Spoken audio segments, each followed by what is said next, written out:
cam. Yn datŵ damweiniol ar noson feddwol, creithiwyd y lle hwn yn ddwfn i'r croen ac i'r cnawd.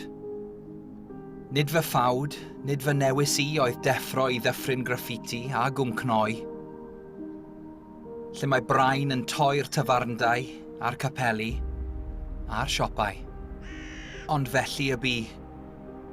Mae'r graffiti a'r gwm yn glynu, y tatŵ yn gwrthod crychu, ac eto, rwy'n gofyn yn gyson. A ni yw dy bobl, yn tei dy wistlon. Cerdd tad cu beunydd fynyddoedd ei fro, fel y gwnaeth ganwaith gynt a'i dad cu yn dilyn I lwybr at y pyllau glo a'i mowldiodd yn dalp o bentrefi'r de.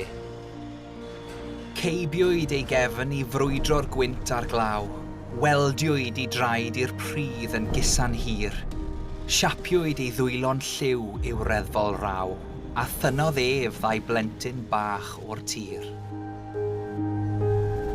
Ond heddiw, crwydra ar gyfeilio'r neu daeth yn chwilio am fyd sy'n gorwedd fel rhith dan y bryniau myd a'r twmpathau maith.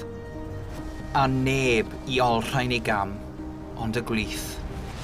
Mewn tanchwad rychwantus daeth gwifrau du a ffeilonau haearn I ardd tad cu. Mae'r lle, heno, mor llonydd a diw, fel y mae bob dydd. I dreigl ar stop, a'i siopau I gyd a'i shutters ar gau. Presi clos o ddrysau clo yn hisian, lle bu croeso. Ac mae, heno, gymuned yn y dymp yn chwarae ded. Hyn le llwyd sy'n casglu llwch, hyn eilwyd mewn anialwch, unig, gwag. Can staeth i'r cwm hialau, lle bu cwlwm.